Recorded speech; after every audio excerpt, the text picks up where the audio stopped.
Yeah, over to you, Randy. Okay. Hi, everybody. My name's Randy, and I'm an alcoholic. I'm very grateful to be here with you today. Uh, the reason that I'm here today is because I have alcoholism, and my disease needs a treatment. And I'm here to treat my disease. I'm not here to learn anything. I'm not here to get into. I'm not definitely not here to teach anybody anything. I'm here because I have a disease. This disease talks to me in my own voice. I believe everything it says. And then I do crazy things because of what my mind told me to do. I quit jobs. I trash relationships. I drive like a maniac. I steal things. I tell people what I really think of them. And I get into all sorts of trouble in the day that I'm in. And I don't know that that's alcoholism. And I don't treat the disease because I think not drinking today is treating my disease. And so let me say this. Because I have become alcoholic, my body is allergic to alcohol. I can never ever drink alcohol again. Alcohol was the solution to my problem, not my problem, but it is a problem if I drink it. But alcohol is not my problem. My problem is my mind. I have a mind-powered disease. I have a mind that talks to me. I believe everything that it says. And my mind, I hope that you don't have what I have, but what I call alcoholism is this thing in my mind. I've heard it described as a parasite, which I think is a very good description of it, because what seems to happen is all of us seem to have this same parasite in our minds that does the same thing in each one of us, just different because it's our own personal life. But what it does to me is it talks to me and it tells me that I am unsatisfied all the time. It's an unsatisfiable, fault-finding, opinionated mind. So I walk around in this world unsatisfied. I don't have the right girl. I don't have the right job. I don't have the right car. I don't live in the right apartment. It's not all of those things all at the same time. Some days it is. But most of the days, it's just one of those things that's driving me crazy. If I could just get the right apartment, then my life would be great. And it talks to me like that for months. And then finally I get so restless, irritable, and discontent that I actually find a new apartment and I move into that apartment, and then it tells me that the other apartment was better.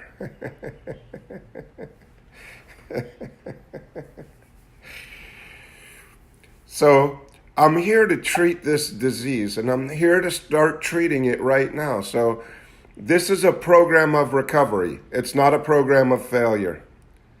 The reason I relapse is because I am not doing the things that I need to do to be in fit spiritual condition, to be okay in the day that I'm in. And I'm listening to my mind. And eventually, when I listen to my mind, I get into so much emotional pain that I need some medication. And alcohol is the best, easiest to get over-the-counter medication for alcoholism, which is great when it works. But when I became allergic to alcohol, now I have a real problem, because now I can't drink. I can't drink because my body's allergic to alcohol, and I can't not drink because my mind is killing me. And then I hit a bottom. And it's only when I get to that place that I get to a place where I could be open enough to say I need help. I call that place admitting complete defeat. And the first step asks me to admit complete defeat. Now, I have to admit complete defeat today with lots of years of sobriety, because I cannot have a higher power in my life if I can still run the show. If I can still manage my life, I am not going to be interested in a higher power. And what I did for years in AA was I came to meetings, I didn't drink, I thought that treating the disease was not drinking, and I thought that I was supposed to get better in time. I thought that more meetings made you better, or more readings, or more working through the steps with a sponsor made me better, or or or just time, not drinking day after day. Somehow that's going to make me better. But none of those things make me better.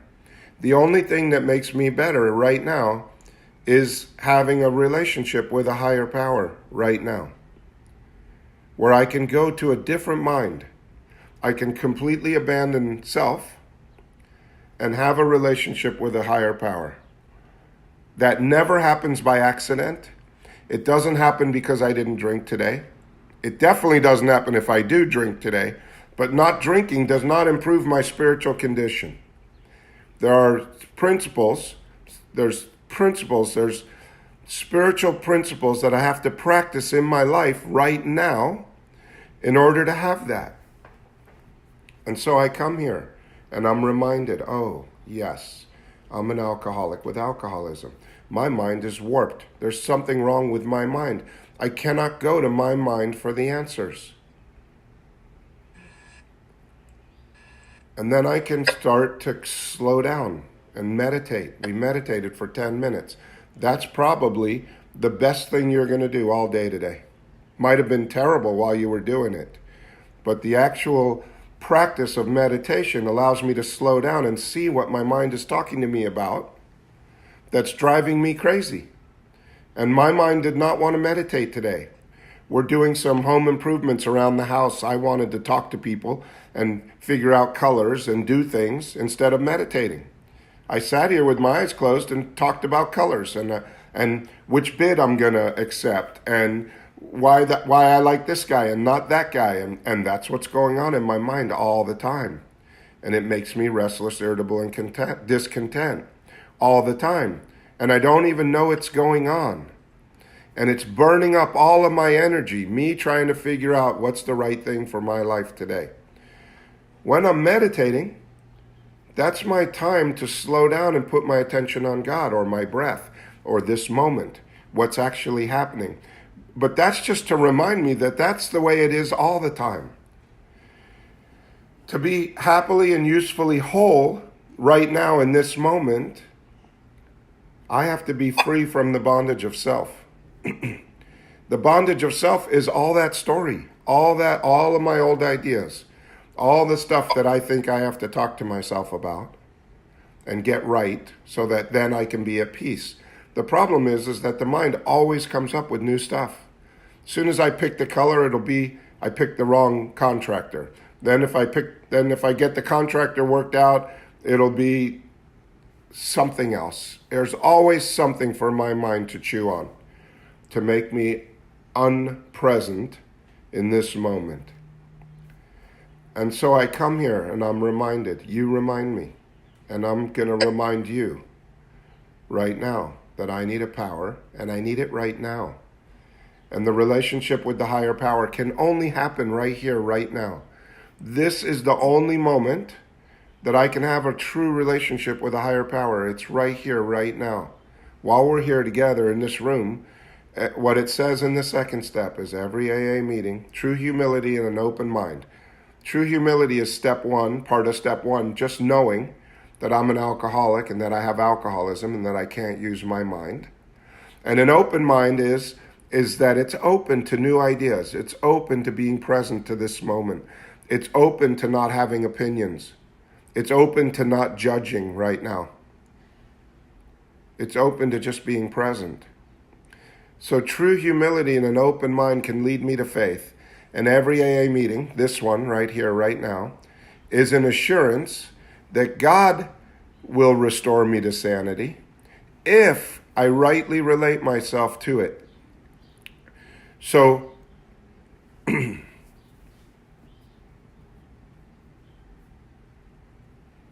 so I have to practice right now, rightly relating myself to God. God, I'm in a room full of alcoholics. Could you help me hear what's being said so that I don't talk to myself about stuff that's not even happening in this room? Could you help me to be present in this moment? Could you guide me? Could you help me to be the person that you want me to be? Could you protect me from my mind? And if I can slow down and if I can have that for one moment, if I could just have one moment of a relationship with a higher power right now, all of the stress, all the troubles, all of the tiredness, all of the everything slips away right now in this moment. And I get a sense of peace and ease and comfort. The same thing a drink used to do for me. I get it right now. Because I don't have to run my life right now. In this moment, I can just be present. I can just be here. I don't have to have a story about everybody in the room. I don't have to be planning my next vacation or breaking up with my partner. I can just be here. My sponsor used to say all the time, he said, this is not where I think God wants me to get to, but it's exactly where I think he wants me to be. So God's will for me right now, 100%, is to be sitting right here in front of this computer with all of you. To be here present with you right now. This is God's will for me. I don't know if it's God's will for you, but I'm 100% sure this is where God wants me to be, because if it wasn't, I would not be here. I could not make this happen.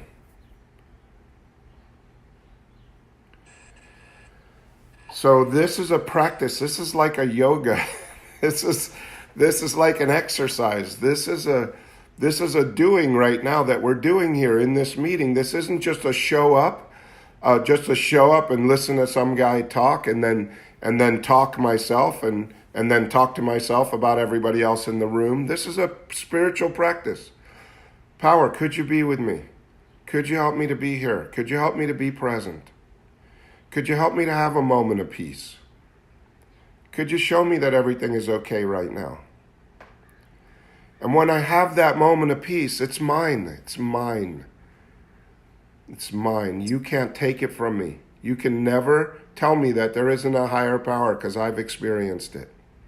I've had my own experience with a higher power, and I've had it right here, right now, in this moment. I just had it. I'm having it right now.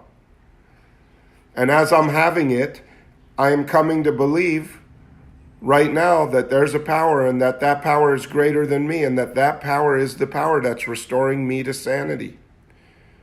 All that self-talk that's always going on in my mind, that's me trying to restore me to sanity.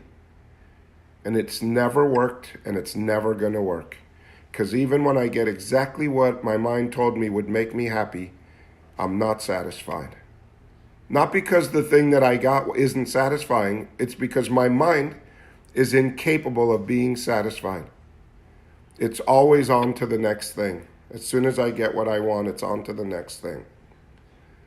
But in this moment right now, there's nothing to want. There's nowhere to go. There's nothing that I need. There's nothing that could be added to this moment that could make it any better than it is right now. But I have to be shown that. I have to be brought here. I have to be here. I have to be reminded that all of it is right here in this room right now.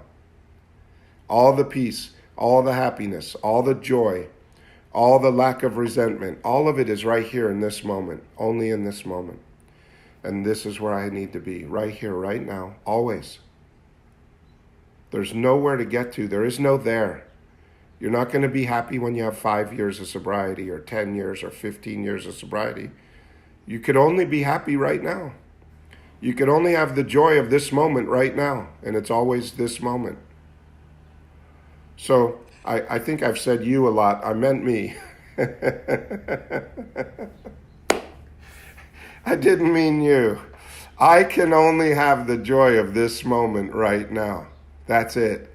This is the only moment I can experience it. This is the only moment I can have it. And if I don't go for it, I don't get it. And the moments just go by. And I'm wasting my life. I'm throwing it away to the disease of alcoholism.